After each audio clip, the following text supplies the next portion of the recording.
literally relocated. All the businesses, all the commerce that went on in the CBD will have to move out, not just for days or weeks, but potentially for months. Such as the damage in the city centre, there's no way that this can operate as a commercial city in the way that it did just a week ago.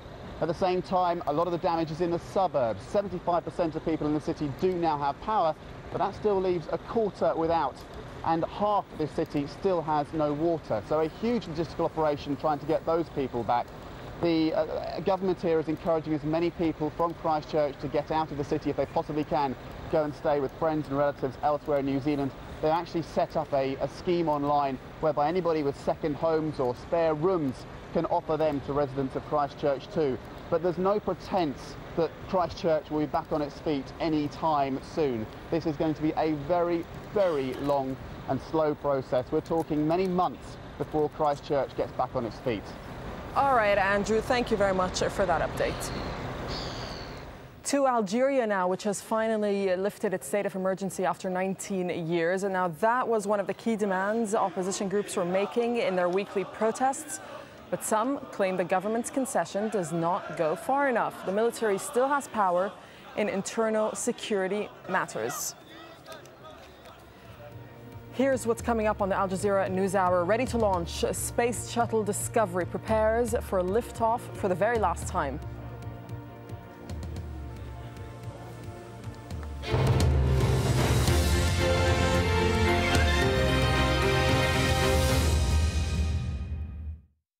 Business Latest is brought to you by Catalum, the most efficient and environmentally friendly aluminium smelter.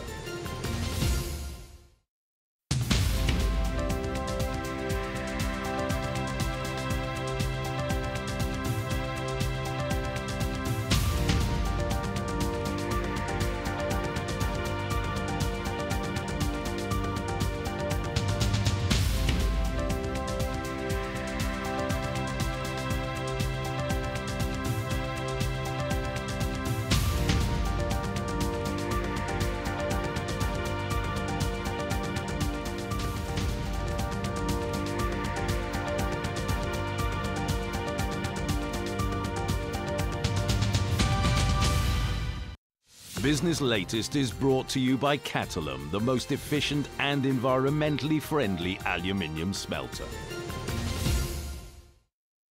East Timor's government has declared it's time for foreign forces to leave the country.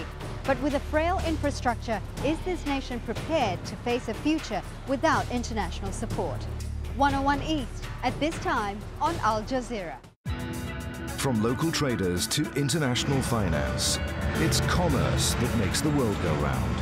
For global companies and developing markets, communication is the currency, and information is the most valuable commodity.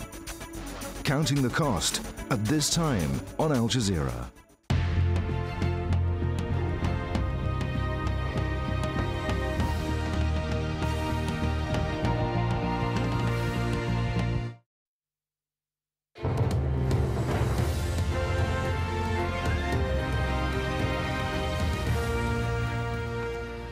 All right, for now, let's get the latest on what social media websites are telling us about the events in Libya, and we can go to Imran Khan at the web desk. Imran. Thanks, Doreen. Well, the great thing about the web is that it allows almost instant reaction, and what we've got for you is some of that instant reaction. Let me just bring you up to date. We'll bring one of those tweets up in just a second. There you go. This from the town of Misrata. I'm hearing firing and shooting in Misrata right now. Gaddafi army tries to destroy the TV station. And one on that speech that Gaddafi gave just earlier. Now he's Queen Elizabeth, and it's all bin Laden's fault. That's a new one. And this from the Libyan capital Tripoli. Regime supporters go around streets shouting for people to come out and go to work, calling the people cowards. An indication of just how free Benghazi has become. The first independent newspaper has just been published and put online. It's called February 17th Revolution. The masthead reads, "We shall not surrender our victory or we die." And then it goes on to a very unflattering cartoon of Libya's leader. This video has dropped in the last few hours. It shows protesters taking over Misrata Airport. Again, can't confirm it, but it does correlate with what we've been hearing. They shout, "God is great," and the noise from the car horns is almost deafening. There's a real sense of victory in the air. And as you have seen, there have been severe clashes as protesters fight with the army in Az-Zawiya, 50 kilometers away from the capital, Tripoli. This video, again posted in the last hour, looks like it's filmed in a makeshift clinic. Now, as the mobile phone pans round, you can see bodies laying on the floor. You can see blood streaks that mark the floor as well. Many of those guys simply in agony. Now, if you listen closely, you can hear live firing as the video goes on. It's clear that wherever this is and whenever that was shot, and we are told it's from today, the fighting is still going on. Now, another way people are getting their voices heard outside the country is by calling into a website, Feb17 Voices. This lets them record an audio message, which is then put up on the web. Here's one of them. The day we left, we had killings, rioting in the streets.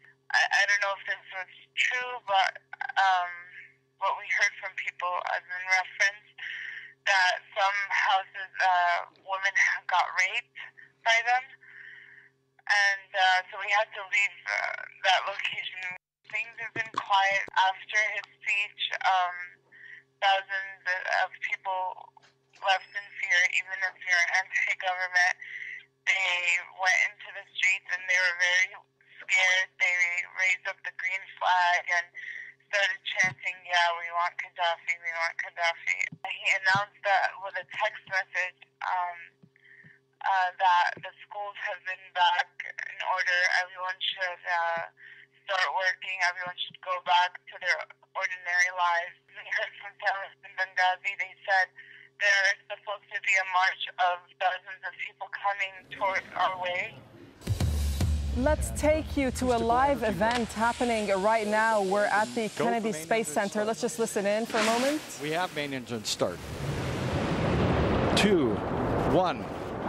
Booster ignition and the final liftoff of Discovery. A tribute to the dedication, hard work, and pride of America's space shuttle team. The shuttle has cleared the tower. Discovery. This is Mission Control Houston. The space shuttle now rolling over onto its back for an 8.5-minute ride into orbit. Discovery now making one last reach for the stars.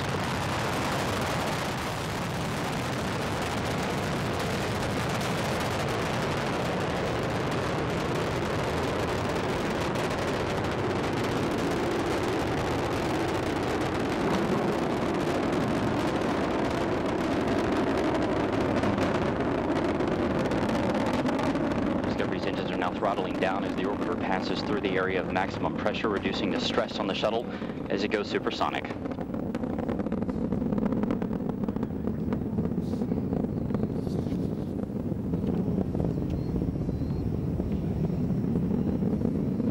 Discovery Houston, you are go at throttle up.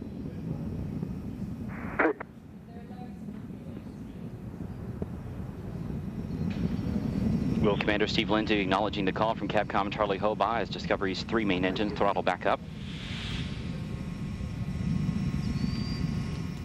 Lindsay is joined on the flight deck by pilot Eric Bowe and mission specialist Al Drew and Nicole